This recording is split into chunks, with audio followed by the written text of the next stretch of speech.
বড্ড যন্ত্রণা পেয়েছে, আজ ওর শান্তি।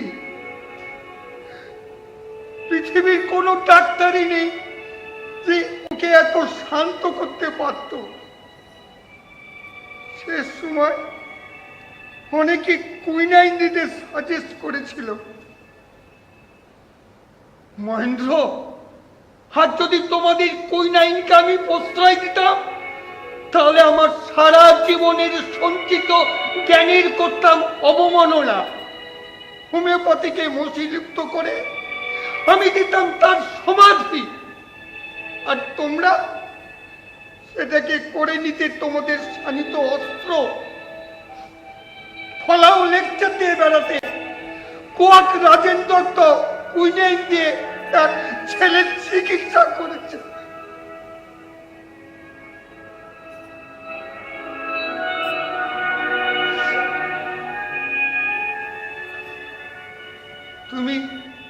তুমি নত মস্তকে কেন মহেন্দ্র? তোমার কোনো অপরাধ নেই, এ আমার ভবিতব্য। তুমি আরো আরো বড় হও, আমি আশীর্বাদ করি। তুমি যেন তোমার সত্যকে খুঁজে নিতে পারো। আমার রূপের সেদিন তোমার মধ্যে বেঁচে উঠবে।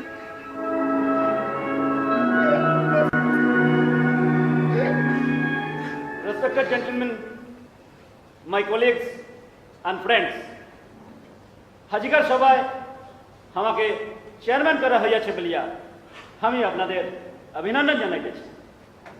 এই সায়েন্টিফিক সেমিনারে বিভিন্ন চিকিৎসকগণ তাহাদের চিকিৎসা জীবন যাহা দেখিয়াছে বা শিখিয়াছে এবং উহাটে আমরা নূতন করিয়া কি শিক্ষা করিব তাহাই জানিতে পারিব। এই সায়েন্টিফিক সেমিনারের ফার্স্ট লেকচারার হইবেন ডক্টর মহেন্দ্রলাল সরকার এমডি। আশা করি তাহার পরিচয় নূতন করিয়া আপনাদিগের নিকট দিবার প্রয়োজন নাই। আমি তাহারই বক্তব্য রাখিতে অনুরোধ করিতেছি। Doctor Sarkar, please.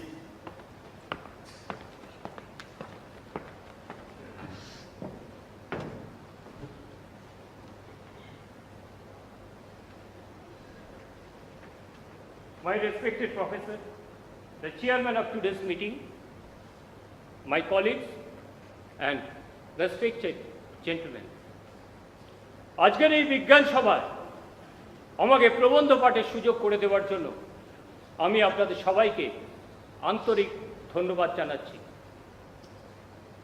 আমার প্রবন্ধের বিষয়বস্তু হল চিকিৎসা বিজ্ঞানের অনিশ্চয়তা এবং রোগ ও ঔষধের সম্পর্ক। আপনারা সবাই জানেন 1863 সালের 17 মে ছিল এই সমিতির প্রতিষ্ঠা দিবস এবং সেই সভায় আমি প্রথম সম্পাদক রূপে নিযুক্ত হয়েছিলাম।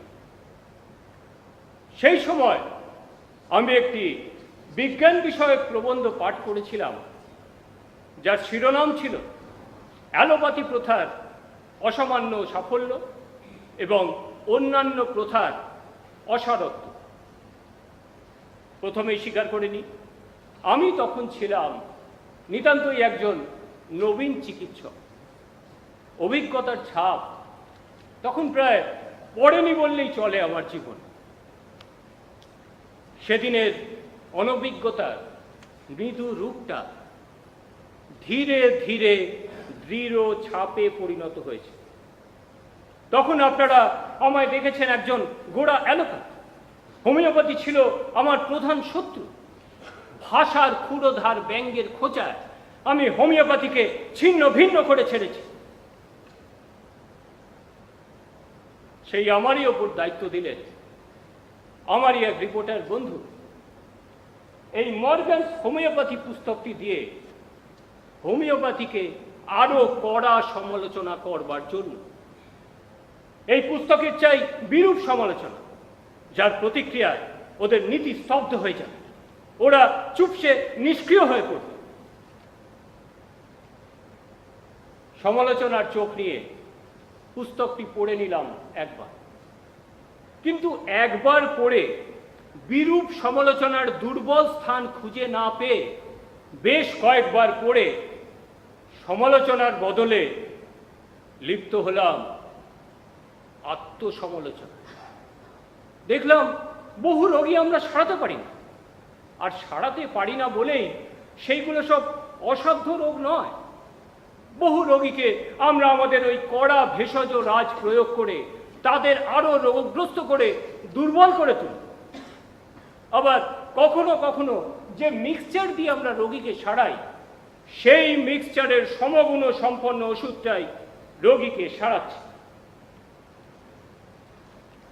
এই মর্গ্যানস হোমিওপ্যাথি চ্যালেঞ্জ জানাচ্ছে আমাদের অ্যালোপ্যাথি গোষ্ঠীকে এই সব বিষয় নিয়ে, এবং সেই সঙ্গে তথ্যের মাধ্যমে দেখিয়ে দিচ্ছে ওদের হোমিওপ্যাথির প্রভাব এবং সিমিলিয়া সিমিলিবাস কিউরেন্টের প্রাধান্য এবং ক্ষুদ্র মাত্রার অসামান্য সাফল্য। I protest. Dr. Sarkar is going to deliver his lecture in favor of homeopathy. Doctor সরকারের মস্তিষ্ক বিকৃতি ঘটেছে। Dr. Sarkar, পেপার ছিনিয়ে দেওয়া হোক। Dr. Sarkar, please take your seat. Dr. Sarkar, Please be seated. Let be chance given to Dr. Sarkar.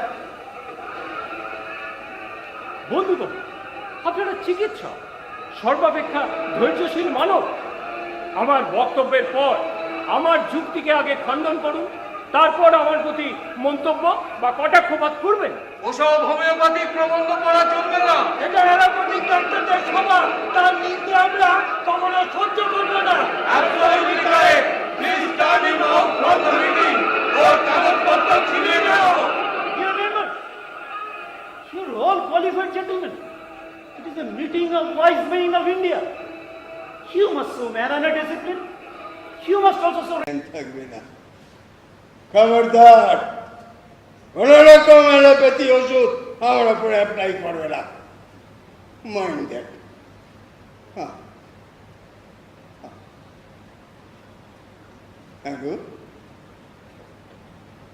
আমি বড় নির্দয়, নিষ্ঠুর না? না না, কে বলে তুমি নিষ্ঠুর? নিষ্ঠুরই তো, নাহলে খেপে উঠে তোমায় লাঠি পেটা করি। ছ্যা ছ্যা ছ্যা ছ্যা ছ্যা ছ্যা।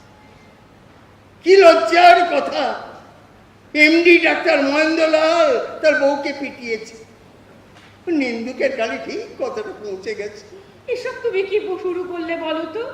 ঘরের কথা বাইরে যাবে কেন? কি বোকারে! ঘরের যে কোনো খবর টেনে বার করে বাইরে রটিয়ে দেবার লোকের অভাব নেই গো।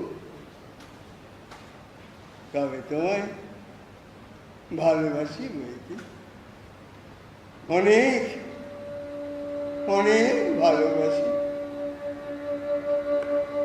বাবার কথা মনেই পড়ে না। মাকেও হারিয়েছি সেই ছেলে বয়সে।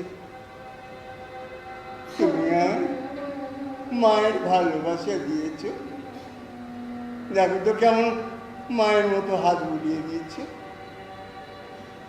আচ্ছা, তোমার মনে পড়ে সেই সেবার ওই বৈদ্যনাথ ধামে বেড়াতে গিয়ে পুষ্ট লোকগুলোকে দেখে তুমি উঠকে উঠে কেমন কেঁদে ভাসালে? তোমার উজাড় করা ভালোবাসার খোঁজ আমি সেই দিন পেয়ে গেছি। এই তো দেওঘরে গড়ে তুললাম রাজকুমারী লেপাটা চাইলাম। জানি গো জানি, তোমার ভালোবাসা আমার বুকের ভেতর লক্ষ তীরের মতো জ্বলে থাকবে আমার মরণকাল ধরে। এবার ওদের ডাকো, ডাকো ডাকো। ভুকো, বৌমা, দাদু ভাই, তোমরা এসো, বাবা ডাকছে।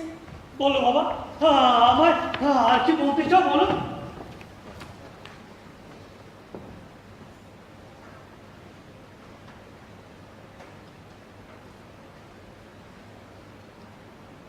শূন্য থেকে একদিন আমি শুরু করেছিলাম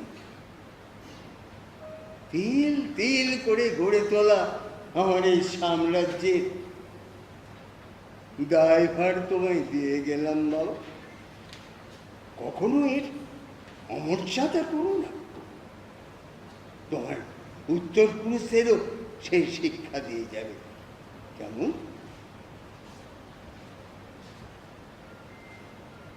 দাদু ভাই, ও দাদু ভাই, বাবা মা ভাই বোন সবাইকে ভালোবাসা দিয়ে ভরিয়ে তুলো। কেমন? বৌমা, মাগো, তোমার এই বুড়ি শাশুড়ি মাটাকে দেখো না, আমি কাগজ কলম দেরি করো না, আমি লিখতে হবে। আজ তোমার কি হয়েছে বলো তো? একই কথা তুমি বারবার বলে চলেছ। বুকু তো তোমারই হাতে গড়া, ও ঠিক ওর দায়িত্ব পালন করবে। গলার স্বর আমার কেঁপে কেঁপে উঠছে কেন? রাজকুমারী দাসী, দাদু ভাই, বৌমা, this is not the time to shed tears. I'm going to the higher plane. Listen, all of you. Don't treat me with allopathic medicines.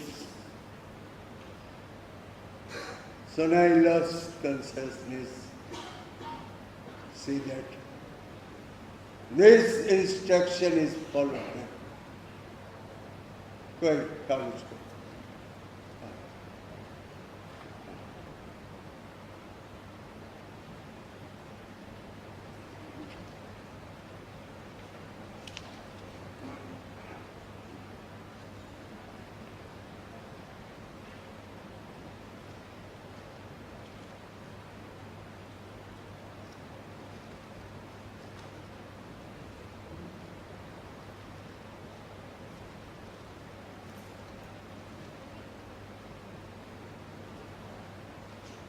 यस्माद् सक्त सतूत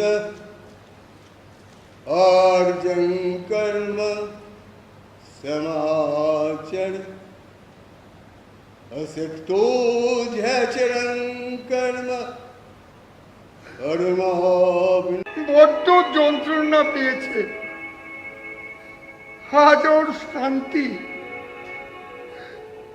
পৃথিবীর কোনো ডাক্তারই নেই যে ওকে এত শান্ত করতে পারত। শেষ সময় অনেকে কুইনাইন দিতে সাজেস্ট করেছিল। মহেন্দ্র, আর যদি তোমাদের কুইনাইনকে আমি প্রশ্রয় দিতাম, তাহলে আমার সারা জীবনের সঞ্চিত জ্ঞানের করতাম অবমাননা।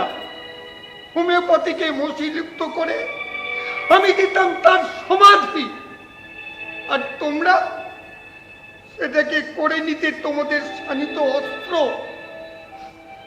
ফলাও লেকচার দিয়ে বেড়াতে। কোয়াক রাজেন্দ্র তো কুইনাইন দিয়ে তার ছেলের চিকিৎসা করেছে।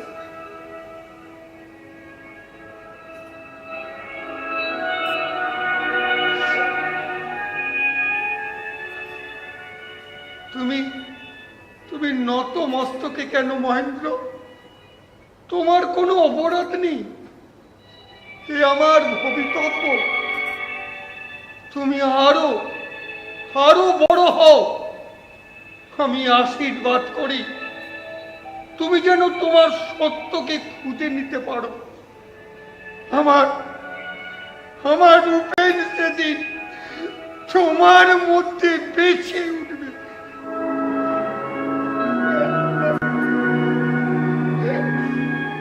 Respected gentlemen, my colleagues and friends, হাজিকার সভায় আমাকে চেয়ারম্যান করা হইয়াছে বলিয়া আমি আপনাদের অভিনন্দন জানাইতেছি।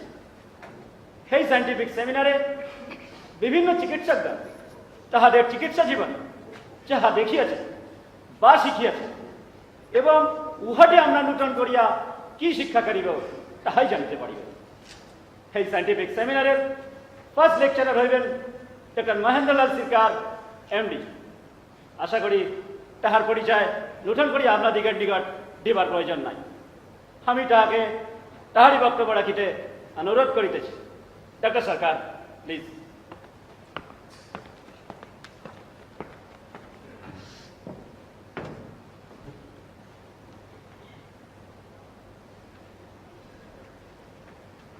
My respected professor, the chairman of today's meeting, my colleagues and respected gentlemen. আজকের এই বিজ্ঞান সভায় আমাকে প্রবন্ধ পাঠের সুযোগ করে দেওয়ার জন্য আমি আপনাদের সবাইকে আন্তরিক ধন্যবাদ জানাচ্ছি। আমার প্রবন্ধের বিষয়বস্তু হল চিকিৎসা বিজ্ঞানের অনিশ্চয়তা এবং রোগ ও ঔষধের সম্পর্ক। আপনারা সবাই জানেন 1863 সালের 17ই মে ছিল এই সমিতির প্রতিষ্ঠা দিবস এবং সেই সভায় আমি প্রথম সম্পাদক রূপে নিযুক্ত হয়েছিলাম। সেই সময় আমি একটি বিজ্ঞান বিষয়ক প্রবন্ধ পাঠ করেছিলাম, যার শিরোনাম ছিল অ্যালোপ্যাথি প্রথার অসামান্য সাফল্য এবং অন্যান্য প্রথার অসারত্ব।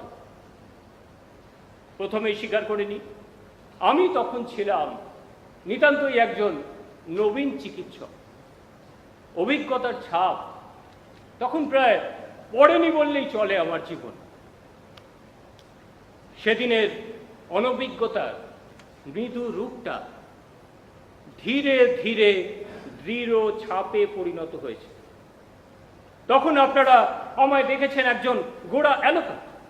হোমিওপ্যাথি ছিল আমার প্রধান শত্রু। ভাষার ক্ষুরোধার ব্যঙ্গের খোঁচায় আমি হোমিওপ্যাথিকে ছিন্ন ভিন্ন করে ছেড়েছি। সেই আমারই ওপর দায়িত্ব দিলেন আমারই এক রিপোর্টার বন্ধু। এই মর্গানস হোমিওপ্যাথি পুস্তকটি দিয়ে হোমিওপ্যাথিকে আরো কড়া সমালোচনা করবার জন্য। এই পুস্তকের চাই বিরূপ সমালোচনা, যার প্রতিক্রিয়ায় ওদের নীতি স্তব্ধ হয়ে যাবে, ওরা চুপসে নিষ্ক্রিয় হয়ে পড়বে। সমালোচনার চোখ নিয়ে পুস্তকটি পড়ে নিলাম একবার, কিন্তু একবার পড়ে বিরূপ সমালোচনার দুর্বল স্থান খুঁজে না পেয়ে বেশ কয়েকবার পড়ে সমালোচনার বদলে লিপ্ত হলাম আত্মসমালোচনা। দেখলাম বহু রোগী আমরা সারাতে পারি না, আর সারাতে পারি না বলেই সেইগুলো সব অসাধ্য রোগ নয়। বহু রোগীকে আমরা আমাদের ওই কড়া ভেষজ রাজ প্রয়োগ করে তাদের আরো রোগগ্রস্ত করে দুর্বল করে তুলি। আবার কখনো কখনো যে মিক্সচার দিয়ে আমরা রোগীকে সারাই, সেই মিক্সচারের সমগুণ সম্পন্ন ওষুধটাই রোগীকে সারাচ্ছে। এই মর্গানস হোমিওপ্যাথি চ্যালেঞ্জ জানাচ্ছে আমাদের অ্যালোপ্যাথি গোষ্ঠীকে এই সব বিষয় নিয়ে, এবং সেই সঙ্গে তথ্যের মাধ্যমে দেখিয়ে দিচ্ছে ওদের হোমিওপ্যাথির প্রভাব এবং সিমিলিয়া সিমিলিবাস কিউরেন্টারের প্রাধান্য এবং ক্ষুদ্র মাত্রার অসামান্য সাফল্য। I protest. Dr. Sarkar is going to deliver his lecture in favor of homeopathy. Doctor সরকারের মস্তিষ্ক বিকৃতি ঘটেছে। Dr. Sarkar, everyone senior na ho. Dr. Sarkar, please take your seat. Dr. Sarkar, Please be seated. Let be chance given to Dr. Sarkar. বন্ধুগণ, আপনারা চিকিৎসক, সর্বাপেক্ষা ধৈর্যশীল মানব। আমার বক্তব্যের পর আমার যুক্তিকে আগে খণ্ডন করুন, তারপর আমার প্রতি মন্তব্য বা কটাক্ষপাত করবেন। ওসব হোমিওপ্যাথিক প্রবন্ধ পড়া চলবে না। এটা অ্যালোপ্যাথিক ডাক্তারদের সভা, তার নিন্দে আমরা কখনো সহ্য করবো না। Absolutely correct. Please turn him out from the meeting. ওর কাগজপত্র ছিনিয়ে নাও। Dear members, you are all qualified gentlemen. It is a meeting of wise men of India. You must show manner and discipline. You must also show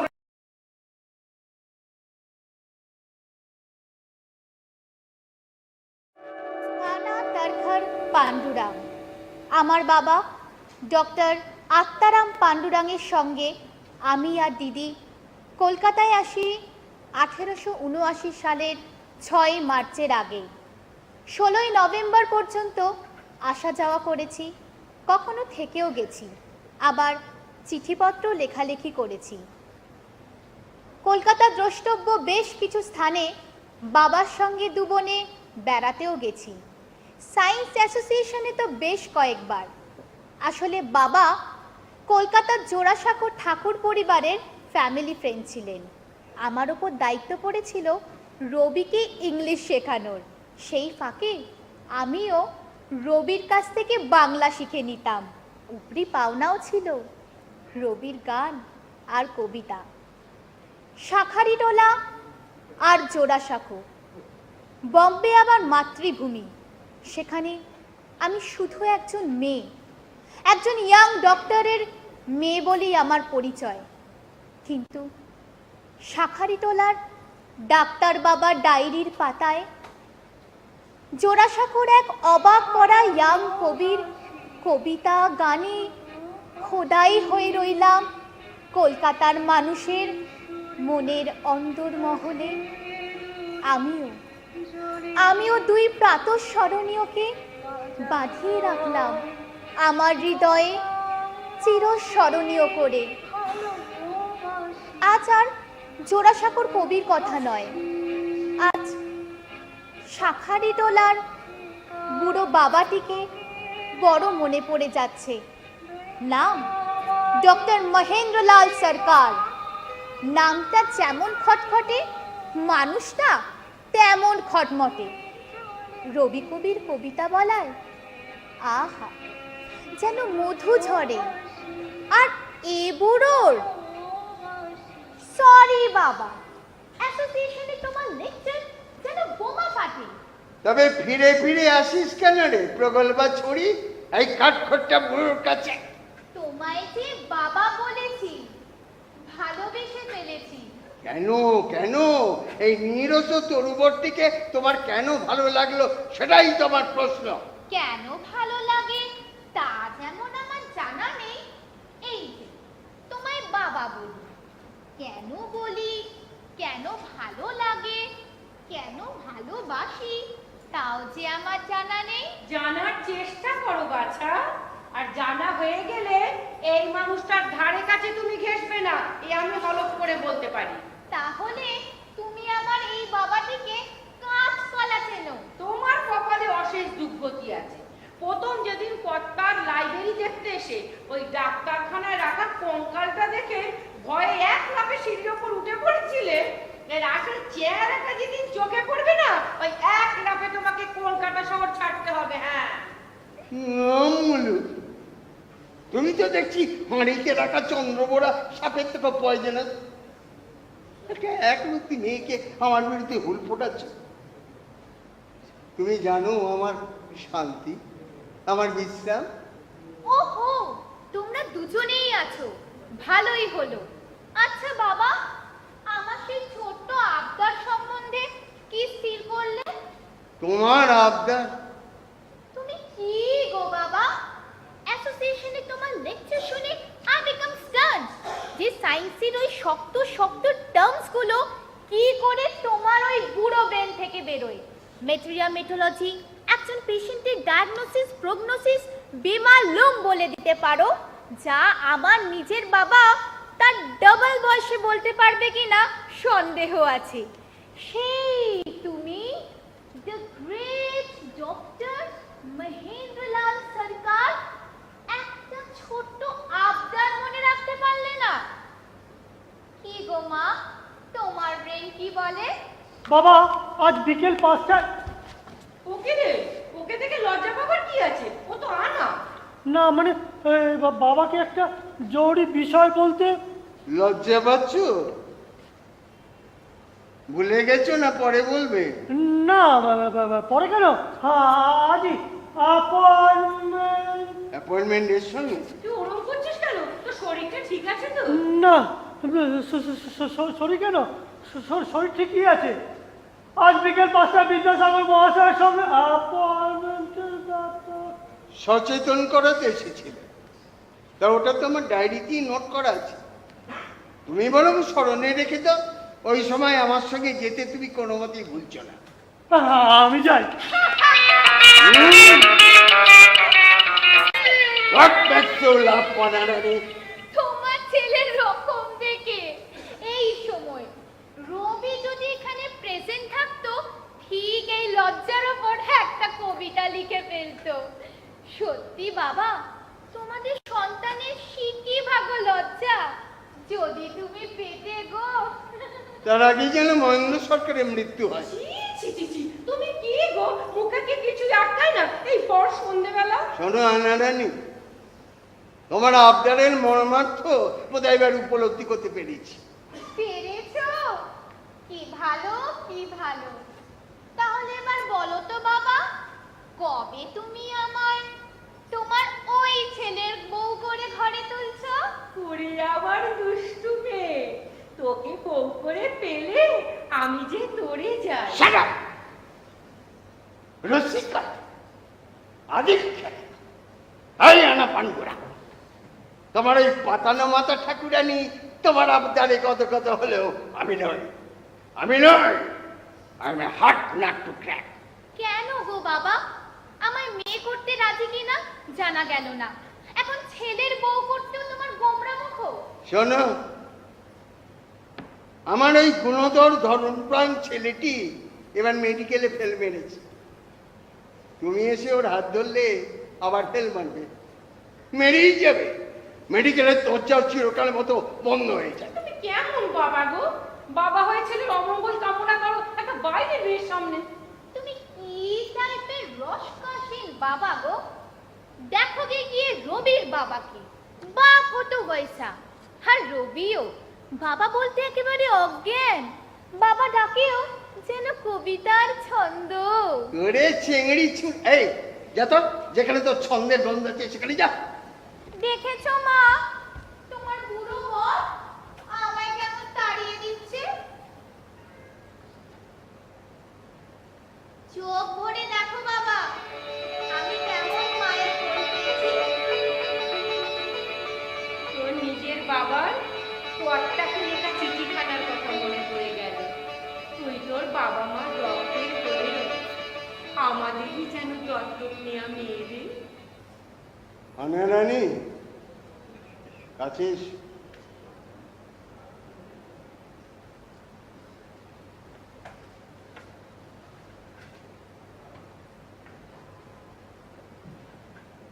তোমাকে ছেলের বউ করে ঘরে তুলতে পারলাম না বলে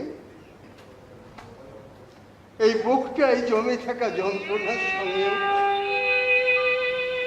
এই না পাওয়ার যন্ত্রণা জমা হয়ে রইল রে মা। কিন্তু তুই আমার মেয়ে হয়ে বিকশিত হয়ে ফুটে থাক আমার শেষ জীবনে শান্তি বাড়ি হয়ে। কি সে দুঃখ, কি এমন যন্ত্রণা যা মিছে বুকে জমিয়ে রেখে অহরহ জর্জরিত হচ্ছ।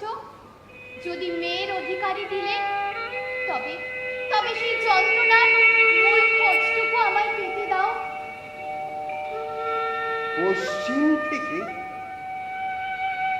একটা বীজ আমি ধার করে নিয়ে এসেছিলাম বহু আগে। এই বীজের পূর্বপুরুষকে পশ্চিম ধার করে নিয়ে গিয়েছিল পূর্বের ভারতবর্ষ থেকে। বীজটি পেয়ে আমি নিজেই জমি তৈরির কাজে লেগে গেলাম। জমি অতি উত্তম, একে তৈরি করতে আমাকে খুব বেশি পরিশ্রম করতে হয়নি। কিন্তু আনামা আমার সেই পরিশ্রম সার্থক হলো কই? মাতৃভূমির মাঝে থেকে গবেষক ইঞ্জিনিয়ার তুলে আনতে পারলাম কই? বিজ্ঞান চর্চার প্রতি আমাদের মানুষের এই জাতীয় পরাণমুখরতার কারণ খুঁজে পেলাম কই? তবে কি আমার হাতে গড়ায় বিজ্ঞান প্রতিষ্ঠানের প্রকল্প ব্যর্থ হয়ে গেল? না না না না না না, অমৃতকে ডাক্তারি পাস করতেই হবে, ওকে ঘুরে দাঁড়াতে হবে। আমার ব্যর্থতা ওকে ঢাকতে হবে মা। বাবা, কে বলে তুমি ব্যর্থ? গোটা ইউরোপ ঘুরে বেরিয়েছি, দ্বিতীয় মহেন্দ্রলাল খুঁজে পাইনি। রবির সঙ্গেও মিশেছি, ওকে আপাত মস্তক নিরীক্ষণ করেছি। ও ভবিষ্যতের জুয়েল। তোমরা তোমরা দেশের গর্ব। লোকে তোমায় ভুল বোঝেনি বাবা, তুমিও নিজে ভুল বুঝো না। পৃথিবী বড়ই নিষ্ঠুর, মহত্ব বুঝতে দেরি করে। গুণীর প্রকৃত মূল্যায়ন হয় মৃত্যুর পরে। তা বলে কখনো ভেবো না তোমার জীবন পরিশ্রম অসার্থক। আজকের মানুষ তোমার কাজের সঠিক মূল্য না দিলেও ভবিষ্যতের মানুষ তার সঠিক মূল্য দেবেই দেবে। তোমার হাতে গড়া ওই বিজ্ঞান সভার চূড়োয় তোমার জয়ের পতাকা জয় গৌরবে উদ্দীন হয়ে থাকবে। হানা হানা মা আমার, চলে যাসনি মা আমার। তুই আমাকে প্রকৃত চিনেছিস, হৃদয় দিয়ে উপলব্ধি করেছিস।